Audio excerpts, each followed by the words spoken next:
Hare Krishna. Welcome back to the Mahabharata character series. We are in the midst of a most traumatic, heart-wrenching incident where Draupadi is being dishonored after the Pandavas have been dispossessed of all their wealth, their kingdom, their weapons, their everything, even their own very selves. So, when Draupadi was dragged into the assembly and she was being insulted, at that time Bhima could tolerate it no more, and he jumped up and he said to Yudhishthir, "O king, there are many kings who have maid servants in their assembly, in their houses. Even those maid servants they treat with respect, and yet this girl who was entrusted by her father to our care, she is being dishonored because of your addiction to gambling. It is these hands of yours which have caused her this great humiliation. I cannot tolerate this." He turned towards Sahadev. He said, "Sahadev, bring fire. I will burn the hands of Yudhishthir." Duryodhana and Dushasana and Karna, seeing this fury of Bhima and the dissension between the Pandavas, became delighted. Arjuna grabbed the head, the shoulder of Bhima, and he said, "Oh Bhima, how have such words come out of your mouth? You know for sure that Yudhishthir played this gambling match only out of obedience to his elders. Even amidst great provocation, he did not give up the path of virtue. What he has done will lead to great virtue. Do not increase the joy of our enemies by speaking words against him."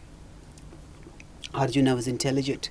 First he spoke words of wisdom, but when they did not have effect, he spoke that which would surely bring Bhima back to his calm state, restrained state.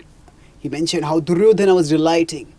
Now, Duryodhana's envy and hatred towards Bhima had also kindled hostility towards him in Bhima's heart. And Bhima would never want to give any joy to Duryodhana. Bhima immediately calmed himself down, taking a deep breath. He said, "Oh brother, you are right. If I had not known that Yudhishthir had been virtuous even while gambling, I would never have let this gambling match take place. In fact, this Kuru assembly would have been destroyed by my arms for having caused such great humiliation to Draupadi." So after speaking this, everybody can say, then Vikarna spoke, and then Karna responded. And then finally Dushasan, at the suggestion of Karna, approached Draupadi to disrobe her. And as he approached, Draupadi tried to flee away, and Dushasan ran after her and grabbed her garment. She had a single garment, and disrobing her would mean she would be publicly dishonored. And she held on to her garment desperately with all her strength, but her strength was no match to Dushasan. And Dushasan pulled and pulled, and she started moving around like a spinning top, and her sari started coming away. And as she realized she was helpless, she raised her hands and begged, "O Keshava, O Govinda, O beloved of the gopis, O master of Vrindavan, O soul of the universe, O creator of the world, O master, I am sinking in this Kuru ocean. I am overwhelmed with distress and losing myself in this misery. Please, O Lord, save me." As Draupadi called out to her Lord desperately, a great miracle happened. Nobody could understand what was happening, but Krishna in Dwarka heard the fervent appeal of Draupadi, and he appeared there in invisible form, and he gave an inexhaustible sari. So although it was a single cloth and it should have got exhausted immediately, Dushasan kept pulling and pulling and pulling, and the cloth never got out. Some acharyas say that the Lord himself incarnated as a sari, and just as the Lord is unlimited, the sari became unlimited. And he covered the body of Draupadi and protected her honor. And Dushasan kept pulling and pulling. He was a formidable warrior who had huge amounts of strength. But all his strength got exhausted. But the sari did not get exhausted. Just by pulling and pulling, he lost his energy and collapsed on the ground. And seeing this great miracle, all those virtuous people who were there in the assembly, who had been mortified by this horrendous turn of events, they praised the virtue of Draupadi and they chastised Dushasana. The assembly fell silent. And yet, Duryodhana's insolence was so great that even after seeing this great display of this extraordinary miracle, his heart was not affected in the least. The malice remained still, and the arrogance, the envy, the desire to hurt the Pandavas remained. Vidura got up and he said, "Oh king, this is enough. I had told you at his birth of the Dhritarashtra of Duryodhana, abandon him. Otherwise he will cause the destruction of the whole dynasty. Can you not see that happening now? Abandon him now." So Karna got up and he said, "Whatever has happened fairly, and Draupadi is won over. Take her to the maid chambers and let her serve the family members like other maid servants." And Dushasan again walked towards Draupadi to drag her again. Draupadi pulled herself free from him and she folded her hands and she, "Wait, O wretch, I have not yet offered my respects to the assembly.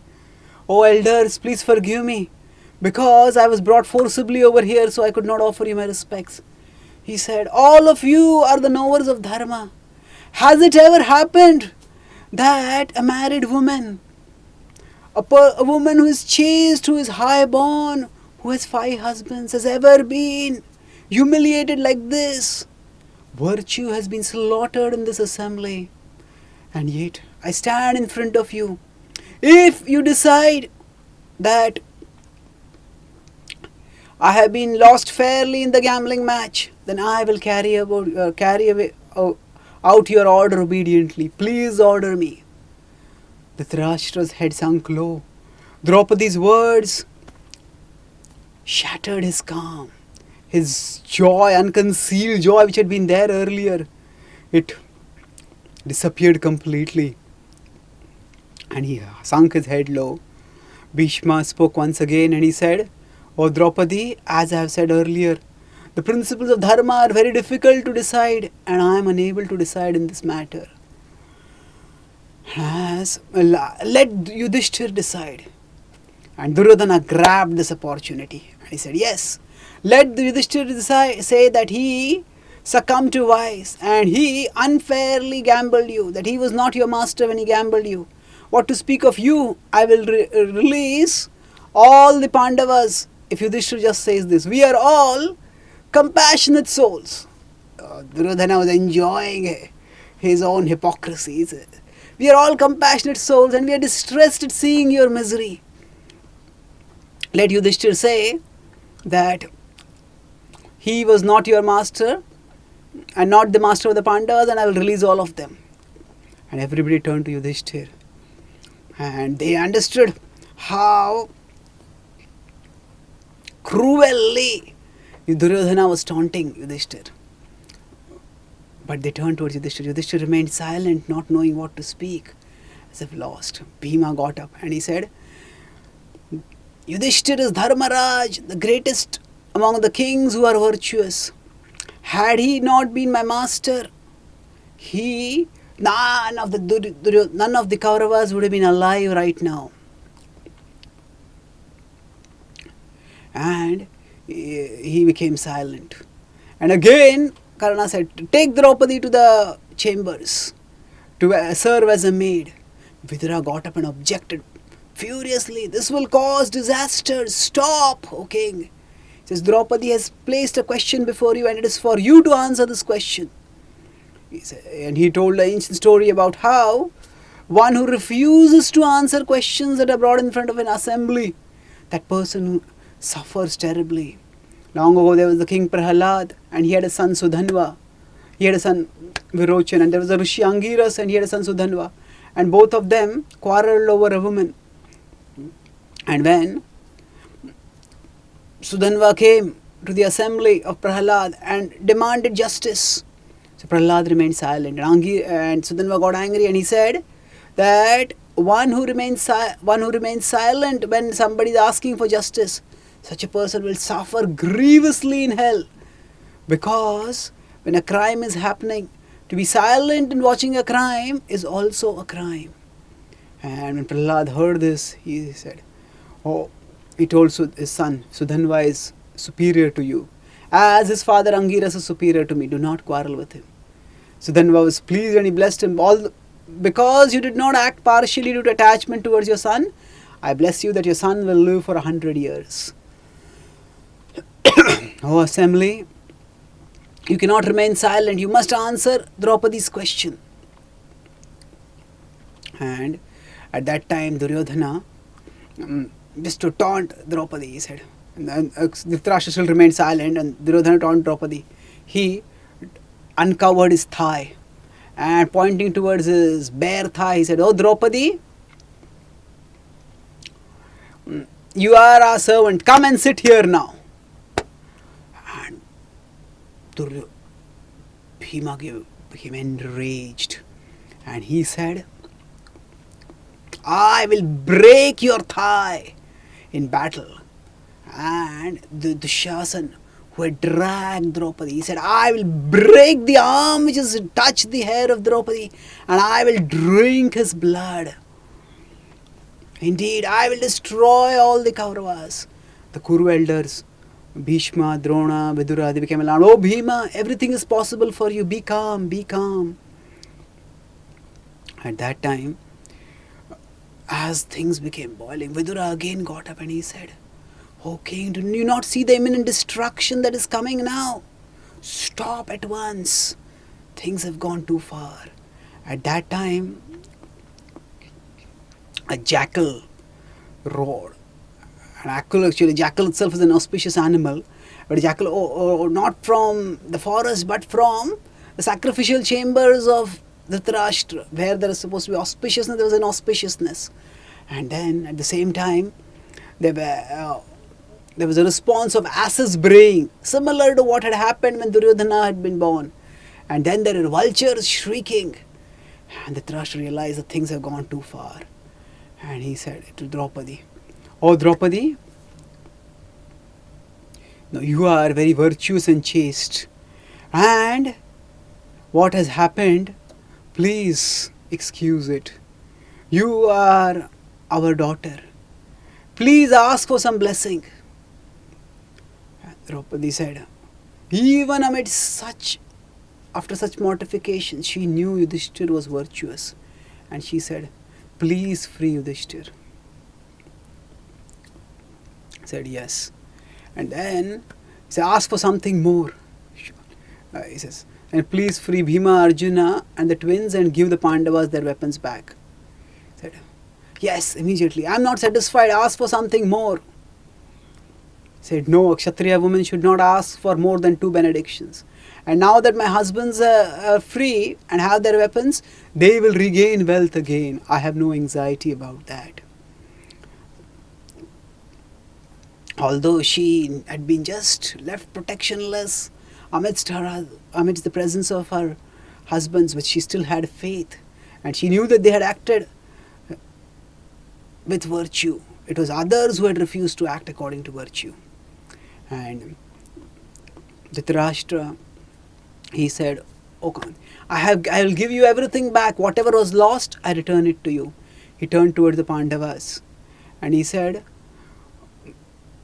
"Those who are virtuous, they do not remember the faults of the vicious. Please forgive any harsh words that may have happened. Oh, in Yudhishthir there resides virtue. Arjuna there resides patience. In Bhima resides power. In Nakula and Sahadev resides pure reverence for the elders. If I have if Gandhari and I have done any kindness towards you, please remember that and forget whatever harsh things have happened today. Dhritarashtra realized that he was in great danger, and he spoke conciliatory words to try to decrease the harshness of what had happened. Yudhishthir folded his hands, bowed down before the Kuru elders and departed. And it was a disaster that had happened. But the disaster had not ended. Dushasan went to Duryodhana and said, Oh hero, what we had earned after so much effort, the old king gave it away. And now the Pandavas are also angry. What is going to happen now? Please plan something so that things can be recovered. So Duryodhana had also been exasperated. He could not openly go against Dhritarashtra because Dhritarashtra was the king after all. And Shakuni came there. Shakuni had also been upset by the plan, but Shakuni was ever scheming. He said, call them again for a gambling match, and we will have such stakes that we will send whoever loses will go 12 years to the forest, and after that 1 year in incognito exile. The idea was that even if somebody survives the 12 years of the forest, after that it would be impossible for those who had been kings to stay incognito. It would be too humiliating for them, and on top of that they would be so famous that they would be detected. And again, if they are detected during that 1 year, they have to go 12 years again, followed by 1 year incognito. So like that, Shakuni said, we can send them to the forest forever. So Duryodhana immediately went to Dhritarashtra and told the plan. Dhritarashtra said, stop it now. Don't do such a thing. Things were about to become disaster. We already had a big enough disaster, not anymore. Duryodhana said, do you think that the Pandavas are going to stay silent after this? They are already angry and they are going to take revenge. If they have their kingdom and their forces and their wealth, then they will be impossible to check. If they are in the forest, then at that time we can form alliances and we can increase our wealth and our forces, and then we will be able to counter them. So Dhritarashtra found his mind wavering, and Duryodhana insisted, and Dhritarashtra's weakness was such that he could not say no, and he had Pratikamin sent to call the Pandavas back. When again the Kuru elders heard about this plan for another gambling match, they opposed, but still it was to no avail. When Gandhari heard about the plan for another gambling match, she could take it no more, and she came straight to Dhritarashtra. And she said to her husband, she had been aghast to hear about how Gandhari had been, Draupadi had been disrobed. Said, did Duryodhana have no scruples? What horrible things had he done? Says, O king, who would want to put fuel on a fire that has already been extinguished? When Duryodhana had been born, Vidura had told you to abandon him. But you did not follow. Now just see what this disgrace of our dynasty has done. He will cause the destruction of everyone. Abandon him now. Actually it's so difficult for a mother to say this, abandon your son. But she knew what Duryodhana was doing and how it would cause disaster. And she wanted to bring her husband back to the right path. She knew that Dhritarashtra would not abandon Duryodhana, but at least if you cannot do that, then don't allow this gambling match to happen. Who will want to further provoke enmity with the formidably powerful sons of Pandu? Dhritarashtra knew that Gandhari had always been his chaste wife, always caring for his well-being. And yet now he could not hear her words. Vidura had told him earlier while giving good instructions that humility is a bitter, pungent, unintoxicating and revolting medicine. But one who still takes it regains sobriety and acts virtuously for one's own good. However, at that time, Dhritarashtra had been unable to drink that medicine of humility and now also things were not going to change. And he said, if it is the will of destiny that our dynasty will be destroyed, who am I to stop? Let God's will take place. The gambling match will go on. And he went away. Gandhari knew it was hopeless. Disaster was inevitable. And the Pandavas had gone a considerable distance towards their kingdom, and suddenly they saw horses rushing towards them. And Pratikaman came and told, the king has called you for another gambling match. Yudhishthira understood immediately what must be the plan of the Kauravas. And he turned towards his brothers and he said, all of us have to get the results of our past good and bad deeds. We cannot, irrespective of whether I gamble or don't gamble, those results will come. No, a golden deer had never been seen. Yet, when Ram saw that deer, despite knowing that this was a result of illusion, still he chased after it. And then Sita was lost. Knowing that gambling will lead to disaster, still I cannot abandon the path of virtue. I cannot disregard this command of my elders. So was Yudhishthira being fatalistic? Dhritarashtra had been also saying, let destiny happen. What is destined, let it happen. Yudhishthira is saying, what is destined, let it happen. Are both the same? No.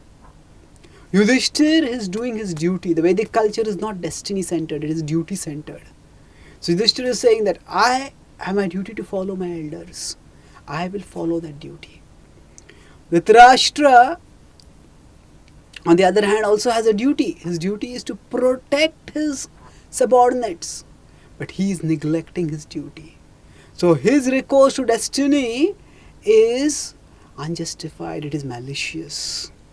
Yudhishthira's recourse to destiny is that whatever be destined will happen, I will stick to my duty. And again he came back into the same assembly hall.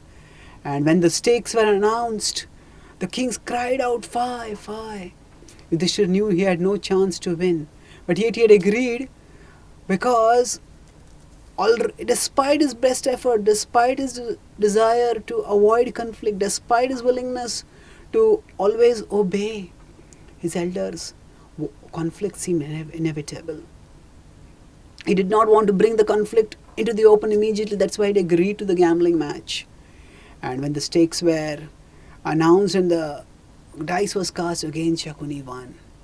And the Pandavas had to go to the forest. The Kuru elders were shedding tears. And Duryodhana and Dushasana were celebrating.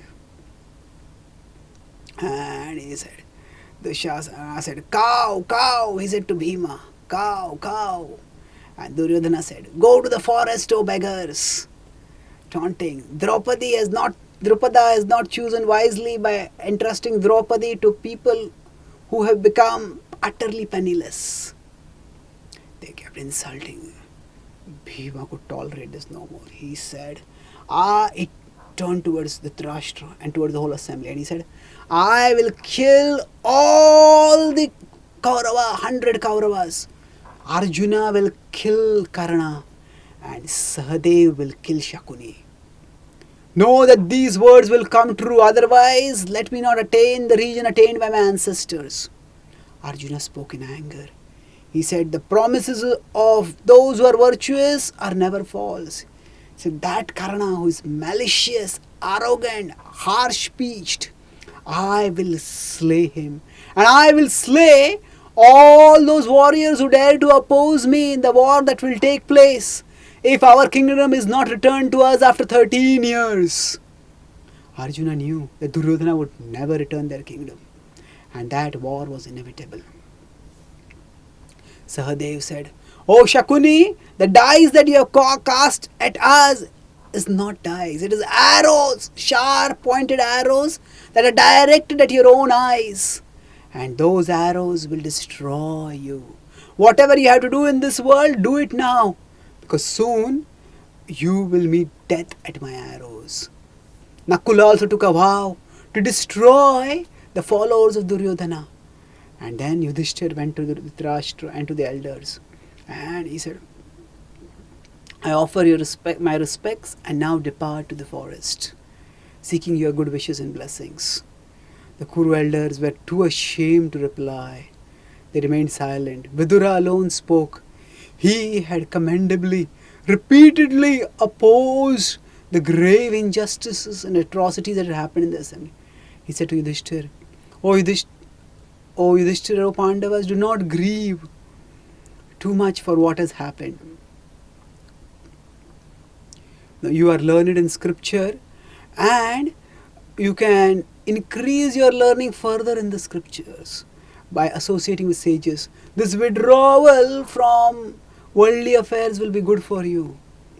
Increase your virtue by living in the forest and delight in each other's company and in the company of the chaste Draupadi.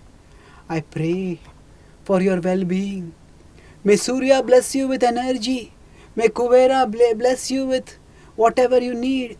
May the earth bless you. We prayed to the various devatas. Please bless you. May you be blessed. Yudhishthir bowed down his head and started to depart. At that time, Vidura spoke. Kunti is advanced in age. Let her not have to suffer the travels of austerity of forest life. Let her stay with me. Yudhishthir said, so be it. As the Pandavas were about to depart, Draupadi went in the chamber, in a woman's chambers. And as she entered, all the women there started crying. She embraced, folded her hands or blessed the different ladies according to their relationship with them. She went to Kunti and bowed down to her. Kunti picked her up and embraced her. And she said, oh, chaste one, do not grieve at what has happened. By your chastity and by your service to your virtuous husbands, you will eventually regain fortune. Stay committed to their service. Nakula is especially dear to my heart. Please let him. Please take special care of him. Draupadi said she would do so. And Kunti started crying. She had never been separated from her sons throughout her life, and now how could she live for 13 long years not knowing where they were, how they were? He said, they are all virtuous. How are they suffering so much? No, it is only, I think the only reason is that they have been born from my sinful womb, because of which they are suffering like this. Her sons also came behind to seek her blessings, and he said, how will I be able to live without you? I had no sons, and after so much difficulty I begot you. How can I live without you? She embraced Sahadev and he says, oh Sahadev, you stay with me here and earn the merit of serving your mother. Let the others go to the forest and serve the sentence of exile. She started crying bitterly and she said, oh gods, please help us. She censured the elders who had allowed such a great travesty to happen. Oh Krishna, it is said that you always protect those who remember you. Are these words going to be false? Why are my beloved sons suffering like this? Why has this great calamity come upon us? The Pandavas could not tolerate the grief of their mother. They tried to console her as best as could. Vidura came and took her by the hand and slowly led her inside. And the Pandavas, wearing ascetic robes, started going towards the forest. And the citizens had come to know about the horrendous event that had happened and how their beloved Pandavas were now being exiled. They are assembled on the roads to see the Pandavas depart to the forest. Thus, that deadly gambling match, which happened in 2 installations, ultimately led to the great disaster of a permanent, irreparable rift between the 2 branches of the Kuru dynasty. Despite the Pandavas' adherence to virtue, the stubbornness and the maliciousness of the Kauravas rent them apart and sowed the seeds of what would be a devastating war 13 years later. We'll continue in our next session. Thank you. Hare Krishna.